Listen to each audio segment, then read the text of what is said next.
మనం ఈరోజు కాంతి లెసన్ మళ్ళా ఒకసారి రివిజన్ చేస్తున్నాను. దీనిలో ఉన్నటువంటి ఎక్స్పెరిమెంట్స్ అన్నీ కూడా ఇంతకుముందు చేయడం జరిగింది. మళ్ళీ రివిజన్ చేస్తాను, జాగ్రత్తగా గమనించండి. కాంతిని వెదజల్లే వస్తువులు కాంతి జనకాలు అంటాం. కాంతి జనకాలకు ఉదాహరణ మనం ఏమేమి చెప్పాం? సన్ను, బల్బు, క్యాండిల్, ఇవన్నీ కూడా. ఓకే, ఇప్పుడు కాంతి అనేది అన్ని వైపులు కూడా ప్రయాణిస్తుంది. ఎలా ప్రయాణిస్తుంది? కాంతి ఎలా ప్రయాణిస్తుంది? Straight line. అలాగా light travels straight line. Straight line లో ప్రయాణిస్తూ ఉంటుంది. ఇప్పుడు అవునాలి కాదా అనేది గమనిస్తే మనకి దీని నుంచి చూడు, కాంతి కనబడుతుందా లేదా? కనబడుతుంది. అలాగే చూడు జాగ్రత్తగానే. ఇప్పుడు నేను ఎలా వంచాను, కనిపిస్తుందా? అంటే ఎలా వంచితే కనబడదు. కాంతి ఎప్పుడు కూడా స్ట్రైట్ లైన్ లోనే ప్రయాణిస్తుంది. ఈ ప్రయోగం గురించి మనం చెప్పుకున్నాం. కాంతి ఒక వస్తువుని చూడాలనుకోండి, మనం ఒక వస్తువుని చూడాలంటే ఆ వస్తువు పైన ఏం పడాలి? కాంతి పడితేనే వస్తువు కనబడుతుంది కదా. ఇప్పుడు ఎగ్జాంపుల్, ఇక్కడ నుంచి కాంతి ఇక్కడికి వెళ్తుంది, ఒక వస్తువు మీదకి ట్రావెల్ చేస్తుంది కాంతి. ట్రావెల్ చేసినప్పుడు ఇక్కడ నుంచి ఇక్కడికి వెళ్ళేటువంటి కాంతి కిరణాన్ని ఏమంటాం? ఇన్సిడెంట్ రే అంటాం. ఏమంటాము? Incident ray. అప్పుడు ఇక్కడ నుంచి కాంతి మన కంటికి చేరుతుంది. ఎక్కడ తీసుకెళ్లేటువంటి రేని ఏమంటాము? రిఫ్లెక్షన్ రే అంటాం. ఏమంటాము? రిఫ్లెక్షన్ రే అంటాం. ఇప్పుడు జాగ్రత్తగా గమనించండి. ఇప్పుడు నేను ఒక లైట్ ని తీసుకున్నాను. సారీ, కాంతి అనేది ప్రయాణించడం గమనిస్తే నీటిలో చూడండి, గాలిలో ఇలా వంగడానికి కారణం ఏంటి? కాంతి తక్కువగా ఉన్నామా సార్? కాంతి బయట కన్నా లోపల వేగము కొంచెం తక్కువగా ఉంటది కాబట్టి. అదేనా గాలి అనేటువంటి యానకంలో కాంతి స్పీడ్ గా ప్రయాణిస్తారు, కానీ వాటర్కి వెళ్ళేటప్పటికి తక్కువ ప్రయాణిస్తారు. అందుకే వంకర కనబడింది. ఇక్కడ కనబడిందా లేదా? అలాగే మనకి మనం చూసేటువంటి మిర్రర్ లో చూస్తే కుడేమో ఎడమ, ఎడమేమో కుడివైపు అనేది కూడా కనబడుతూ ఉంటది. కాంతి వక్రీభవనం గురించి చెప్పుకున్నాం. అలాగే ఇక్కడ చూడండి, మనకి ఈ ఆరో మార్క్ ఉంది. ఈ ఆరో మార్క్ చూడండి, ఇక్కడ ఏమవుతుంది? కనబడుతుందా లేదా? కనబడుతుందా? ఇలా కాంతి వక్రీభవనం చెందుతుంది. ఓకేనా? తర్వాత మనకి వస్తువులను గమనిస్తే, మనం మిర్రర్స్ ని గమనిస్తే, ఒక స్పెరికల్ మిర్రర్ గమనిస్తే దాన్ని మనము ఇలా కట్ చేసాం. కట్ చేస్తే ఒక స్పెరికల్ మిర్రర్ కట్ చేసినప్పుడు ఈ భాగం తీసాను. ఈ భాగాన్ని ఉబ్బెత్తే భాగాన్ని ఏమంటాం? Convex mirror. ఈ లోతుగా ఉన్నటువంటి భాగాన్ని కాన్కేవ్ మిర్రర్ ఉండే కట్ చేసినది లోపలిది కాన్కేవ్ మిర్రర్. ఈ మిర్రర్స్ అనేటువంటి ఎన్ని రకాలు? How many types of mirrors? 3 types of the mirrors.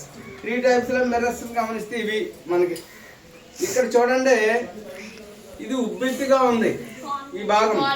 దీన్ని కాన్వెక్స్ మిర్రర్ అంటాం. కాన్వెక్స్ మిర్రర్ లో మనం ప్రతిబింబం చూసుకోండి ఎలా ఉందో గమనిద్దిరిగారు. అలాగే ఇది లోతుగా ఉంది, ఇది concave mirror.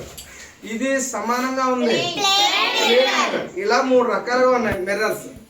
3 types of the mirrors. ఇప్పుడు ఈ మిర్రర్ లో మన ఇమేజ్ ని చూస్తే, మన ప్రతిబింబాన్ని చూస్తే ఇక్కడ దేనిలో ఏ విధంగా ఉంది అనేది గమనిద్దాం. ఈ 2 ఇమేజ్ ని మనం దీని ద్వారా కూడా చూడొచ్చు, స్పూన్ ద్వారానే. స్పూన్ చూసాం, స్పూన్ లో చూడండి, ఇక్కడ కాన్వెక్స్ మిర్రర్ గా కనబడుతుంది. ఇది ఈ కాన్వెక్స్ మిర్రర్ గా చూస్తే ప్రతిబింబం చిన్నదిగా కనబడుతుంది. జాగ్రత్త చూడండి, దూరం వస్తేనే చూడడానికి కూడా ఉపయోగపడుతుంది. అందుకే డ్రైవర్ దగ్గర ఏముంటాయి? కాన్వెక్స్ మిర్రర్స్ ఉంటాయి. ఓకే, ఇలా లోపల చూడండి, ఇక్కడ ప్రతిబింబం తల క్రిందలుగా ఉంటుంది. దగ్గరగా తీసుకొస్తే చూడండి, ఇక్కడ పెద్దది కనబడుతుంది మన ముఖం.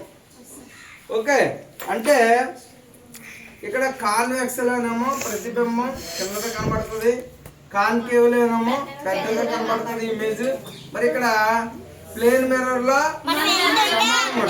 ఎంత సైజ్ అయితే ఉంటే అంత సైజే కనబడుతుంది. ఇప్పుడు మనం రోజు తీసుకునేటువంటి మిర్రర్ ఉంది. ఇది ఏ మిర్రర్? ఇది ప్లైన్ మిర్రర్. ప్లేన్ మిర్రర్ లో ఇక్కడి నుంచి ఇక్కడికి చూడండి, పెన్సిల్ ని ఇందులో పెట్టాను. ఇక్కడ నుంచి పెన్సిల్ కి ఉన్న దూరం 10 సెంటీమీటర్లు అనుకోండి. లోపల కనిపిస్తున్నటువంటి ఇమేజ్ కూడా ఎంత ఉంటది? 10 సెంటీమీటర్లా ఉంటది. ఓకేనా? అలాగే ఇక్కడ ఇదే కాకుండా మనకు జాగ్రత్తగా అబ్జర్వ్ చేయండి. మిర్రర్స్ చెప్పుకున్నాం. మిర్రర్స్ అంటే ఒకవైపు మాత్రమే కనిపిస్తుంది, ఇంకొక వైపు క్లోజ్డ్ అయ్యి ఉంటది. అర్థమైందా?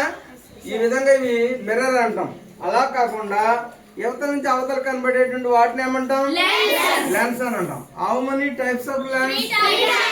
3 types of lens. Number 1 convex lens, plain lens అని 3 రకాలు చెప్పుకున్నాం. ఇందులో గమనిస్తే ఇదిగో ఉబ్బెత్తిగా ఉంది, ఇది కాన్వెక్స్ లెన్స్. దీన్ని మనం ఏమంటాం? మ్యాగ్నిఫైయింగ్ గ్లాస్ అని అంటాం. భూతత్వం అని అంటారు కదా మీరు, అది. మరి ఇదేంటిది? 2 వైపులు నొక్కబడి ఉంది, కాన్కేవ్ లెన్స్.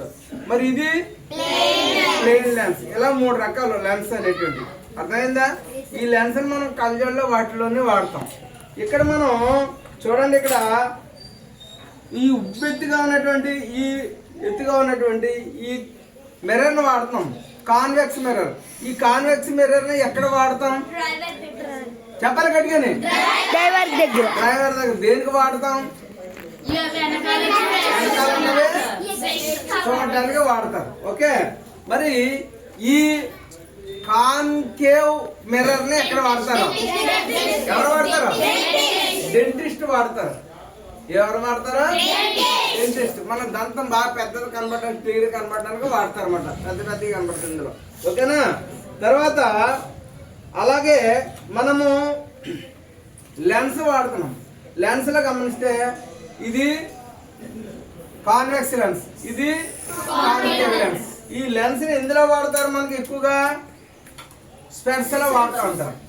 దేనిలో వాడతారు? స్పెట్స్ లో. దూరంగా ఉన్నాయి కనిపించకపోయినా లేదా దగ్గరికి కనిపించకపోయినా ఈ లెన్స్ ని వినియోగించి స్టడీ చేస్తారు. అర్థమైందా? అందువల్ల తర్వాత 2 సమతల దర్పణాలు తీసుకున్నాం. అంటే ప్లేన్ మిర్రర్స్ 2 తీసుకున్నాను. 2 ప్లేన్ మిర్రర్స్ ని తీసుకొని నేను ఇలా పక్కన పెట్టి యాంగిల్ మారుస్తూ ఉన్నాను.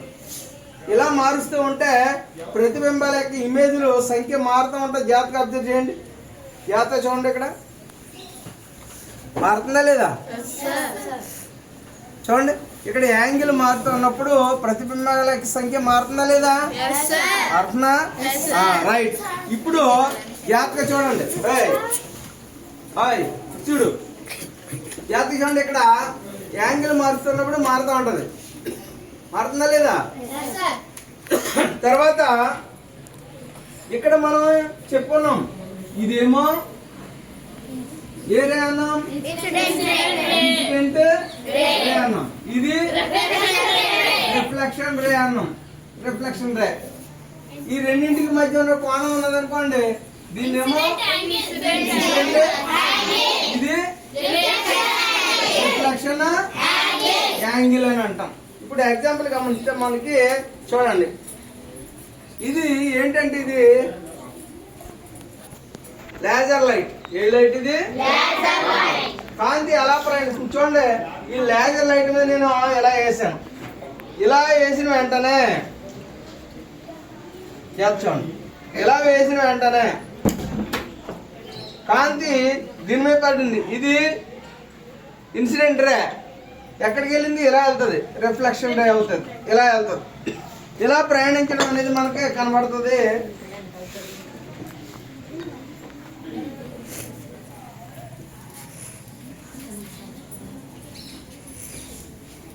ఓకే, తర్వాత చూద్దాం. నెక్స్ట్ ఇక్కడ మనం బ్యాటరీ లైట్ చూసాం. ఈ లైట్ లో ఇక్కడ కాంతి బాగా వెదజల్లడానికి, బయటికి రావడానికి ఈ లోపల ఒక మిర్రర్ ఉంది. ఆ మిర్రర్ ఏంటి చెప్పండి? Concave mirror. Concave mirror. బ్యాటరీలో ఉన్నటువంటి కాంతిని బయటికి పంపడానికే వెదజల్లడానికే కాన్కేవ్ మిర్రర్ ఉపయోగపడుతుంది. ఇటువంటి కాన్కేవ్ మిర్రర్నే మనము డెంటిస్ట్ దగ్గర కూడా చూస్తాం దంతాలను బాగా చూడటానికి. అలాగే రెండు సమతల దర్పణాలనే, రెండు ప్లేన్ మిర్రర్స్ నే ఒకదానికొకటి ఎదురెదురుగా పెట్టామనుకోండి, అప్పుడు ఇమేజ్లు ఎలా కనబడతాయి? ఎక్కువగా కనబడతాయి సార్. చూడము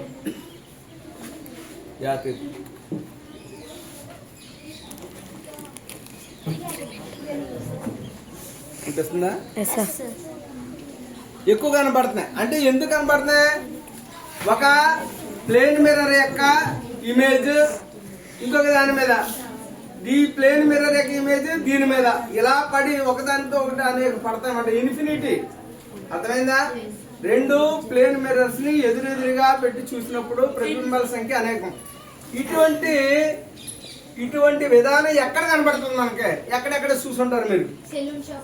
ఎక్కడ క్లాత్ కట్టాలి, ఇటుకి సెలూన్ షాప్ లో చూసారు.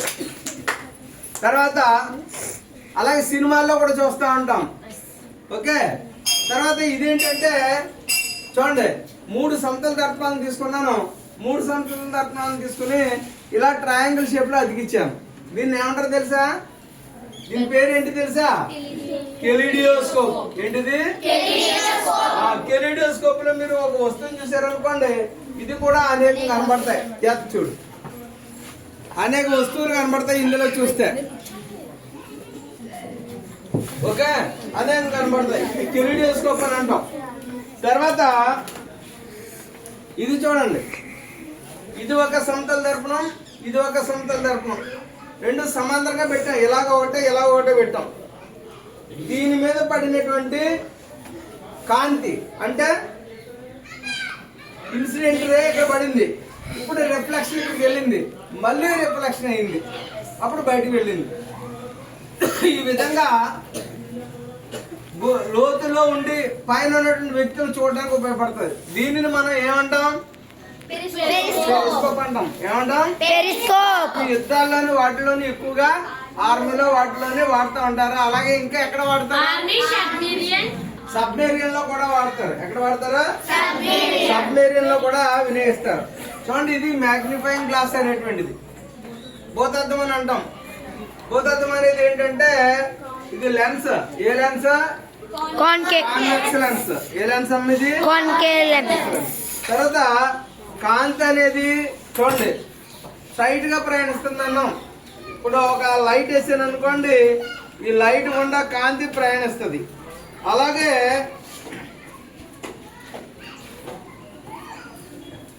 ఇదిగో చూడండి, ఇక్కడ ఒక అట్ట ముక్క ఉంది, దీని గుండా కాంతి ప్రయాణిస్తుందా? ఆగిపోయింది. స్ట్రైట్ గా వెళ్తుందా లేదన్నది చూడండి. దీనికే కారణం ఇక్కడ హోల్స్ పెట్టాను. కాంతి ప్రయాణిస్తుందా? ఈ విధంగా కూడా మనం కాంతి ప్రయాణిస్తున్నా మనం ఈజీగా చెప్పొచ్చు. తర్వాత అలాగే ఇది చూడండి, ఏంటిది? డిస్క్. కంప్యూటర్ డిస్క్ అని అంటాం, లేదా సిడి అని అంటాం, కాంపాక్ట్ డిస్క్ అని అంటాం. ఈ సిడిలో జాగ్రత్త గమనించండి, కాంతి అనేక రంగులకి విడిపోతుంది. ఎన్ని రంగులకి విడిపోతాయి? దీన్ని ఏమంటాం? విప్జారం. ఇప్పుడు కాంతి విక్షేపణం చెందుతుంది. ఒక కాంతి అనేది అనేక 7 రంగులుగా విడిపోతుంది. దీన్ని లైట్ డిస్పర్షన్ అని అంటాం. ఏమంటాము? Light dispersion. కాంతి విక్షేపణం అని అంటాం. ఈ ఇందులో కాంతిలో ఎన్ని రంగులు ఉంటాయన్నో? 7 కలర్స్. ఏంటవి? Blue, green, yellow, orange, red. ఇప్పుడు ఇందులో గమనిస్తే కాంతి ప్రయాణించినప్పుడు గమనిస్తే ఇలా తరంగాల రూపంలో వెళ్తా ఉంటది కాంతి. ఇవి వెళ్తున్నప్పుడు దీనికి మధ్య ఉన్న దూరాన్ని ఏమంటామంటే తరంగదైర్ఘ్యం అని అంటాం. తరంగదైర్ఘ్యం. ఈ తరంగదైర్ఘ్యాన్ని మనం ఫ్రీక్వెన్సీలో కొలుస్తాం. ఇక్కడ రెడ్ కి తరంగదైర్ఘ్యం ఎక్కువ, ఫ్రీక్వెన్సీ అనేది రెడ్ ఎక్కువ. అందువల్ల రెడ్ ఎంత దూరంలో ఉన్నా సరే మనకు కనబడుతుంది. అందుకే మనం సిగ్నల్ లైట్ లో దేని వాడతారు? రెడ్ వాడతారు. రెడ్ తర్వాత ఆరెంజ్ లేదా ఎల్లో గ్రీన్ వాడతారు. తర్వాత ఏం వాడతారు? గ్రీన్ వాడతారు. అందుకే సిగ్నల్ లైట్లలో ఈ 4 కలర్స్ కానీ ఈ 3 కలర్స్ కానీ వాడతారు అన్నమాట. ఆరెంజ్ మరియు ఎల్లోలో ఈ రెండింటిలో ఏదో ఒక దాన్ని వాడతారు. మీరు ఎప్పుడైనా ట్రైన్ మీద ప్రయాణించేటప్పుడు సిగ్నల్ చూడండి, అందులో ఈ 4 కలర్లు కానీ 3 కలర్లు కానీ వాడతారు. అంటే గ్రీన్ కంపల్సరీ, రెడ్ కంపల్సరీ, ఆ ఎల్లో తర్వాత లేదా ఆరెంజ్ కానీ రెండులో ఏదో ఒక కలర్ నే వాడడం అనేది చేస్తారు. ఎందుకంటే తరంగ దగ్గర ఎక్కువ కాబట్టి ఎంత దూరం ఉన్నా సరే ఈజీగా కనపడుతుంది కాబట్టి. అర్థమైందా? తర్వాత కాంతి వక్రీభవనం చెందుతదనం అంటే ఇక్కడ నీటిలో మనం చూడొచ్చు, గాలిలో కాంతి ప్రయాణం వేగంగా జరుగుతుంది. నీటిలోకి వెళ్ళేటప్పటికి ఏమవుతుంది అన్నాం? వక్రీభవనం చెందుతుంది. అందుకే కొంచెం వంకరగా కనపడడం అనేది మనకు కనబడుతుంది కదా. కనబడుతుందా లేదా? ఇది మనం చెప్పుకున్నటువంటి లెసన్లో ఉన్నటువంటి విషయాలు. అలాగే మనకి ఇందులో ఉన్నటువంటి ప్రతిబింబం గమనిస్తే మనకి సమంగా ఉంటది. ఇందులో ప్రతిబింబం కనబడుతుందా? ఇది విర్చువల్ ఇమేజ్ అని అంటాం. ఏమంటాం? Virtual emotion. మనము కాగితం మీద పట్టలేము, దీన్ని విర్చువల్ ఇమేజ్ అని అంటాం. కాగితం మీద పడుతుంది దాన్ని రియల్ ఇమేజ్ అని అంటాం. ఏమంటాం? రియల్ ఎమోషన్ అంటాం. ఇప్పుడు కొవ్వొత్తిని వెలిగించామనుకోండి, కొవ్వొత్తిని వెలిగించి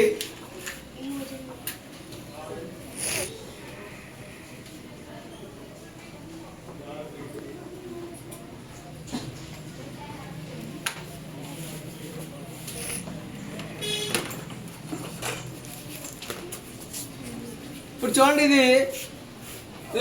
ఇది ఇలా లోతు పుటాకార అంటే దర్పణం. అంటే పుటాకార దర్పణం అంటే అంటాం కాన్కేవ్ మిర్రర్. కాన్కేవ్ మిర్రర్ని ఎలా పెట్టాను? ఏమైనా దీని యొక్క ప్రతిబింబం వస్తుంది ఇక్కడ చూడు. ఇమేజ్ ఏమైనా పడుతుందా? పడడం లేదు. అదే ఎస్ సార్. ఆఫ్ చేసి